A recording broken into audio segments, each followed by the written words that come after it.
Picture चालू करो बे।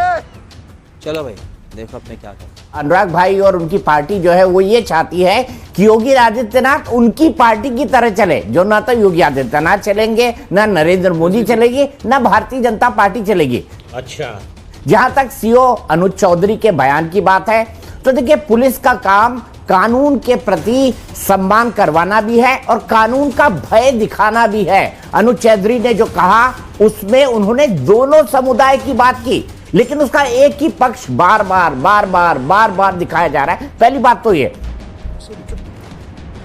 और दूसरी बात मैं उन तमाम लोगों से पूछना चाहता हूं जो ये कहते हैं कि भारत में अब आजकल सब कुछ हिंदू मुसलमान होता है, हिंदू मुसलमान होता है। तो क्या हिंदू मुसलमान 1947 में नहीं था, जिसके आधार पर ये देश दो भागों के अंदर बटा? क्या हिंदू मुसलमान तब नहीं था?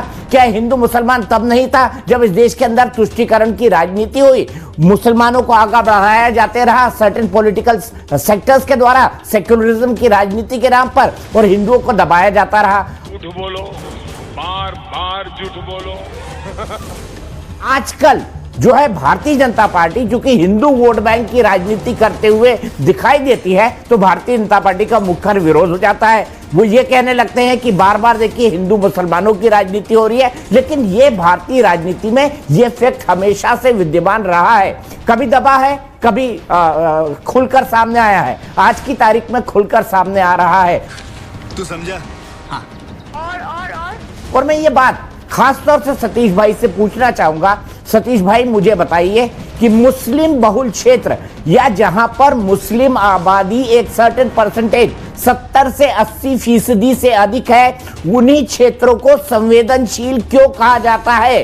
ईद के पहले और दिवाली के पहले उन्हीं इलाकों में फ्लैग मार्च क्यों होता है? मुझे इसकी राजनीति और इसकी सामाजिक ताना बाना थोड़ा समझा दीजिए कि मुस्लिम इलाके ही संवेदनशील क्यों हो जाते हैं। सतीश के सिंह से दीपक चौरसिया पूछ रहे हैं। हाँ, सतीश के सिंह जवाब दे रहे हैं।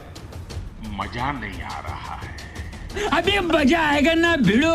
दीपक जी का जवाब तो यही है कि अगर 70 साल तक लोगों ने मुस्लिम अपीजमेंट किया तो आप और उसमें अब आग लगाओ, आग लगाओ। हम तो कह रहे हैं कि कुंभ संपन्न हुआ है, योगी जी को एक और फैसला करना चाहिए कि पुलिस की जो खाकी वर्दी है उसको भगवा वर्दी में बदल दे। 17 साल इनकी का शासन जो है केंद्र में रहा है, उत्तर प्रदेश में रहा है। तो बाबा कभी हमने सुनिए, कभी हमने संभल की बात नहीं सुनी। और एक कोई अदना सा अधिकारी अगर ये कहता है कि सब मतलब ये घर में रहो, आप घर में नहीं रहो, व्यवस्था करो ना बाहर निकलने की, वो करो। और अगर यही बात कहनी है तो योगी जी को कहनी चाहिए। क्या बात है सर, क्या बात है सर। हम तो नया चीज देख रहे हैं ऐश्वर्य। क्या सर? हम तो देख रहे हैं कि हमारे प्रधानमंत्री जी आजकल सिखों का गला लगा रहे हैं। हमारे प्रधानमंत्री जी सूफी समारोह में जा रहे हैं और दूसरे तरफ बात हो रही है बटो कटो कटमुल्ला प्रदेश। अरे इससे कोई देश बनता है क्या? नहीं। अगर उनने गलत किया तो वह सत्ता से बाहर है, उन्होंने गलत किया तो सत्ता से बाहर है। इसका जवाब ये नहीं है कि आप एक्शन का रिएक्शन करो। मैं तो ऐश्वर्या यही कह रहा हूँ कि अभी आपकी तस्वीर में सीओ साहब को गदा लेके निकलते हुए देखा, गदा लेके। अब पहलवान आदमी है, गदा नहीं ले। ये देखिए बोला बदतमीज आदमी।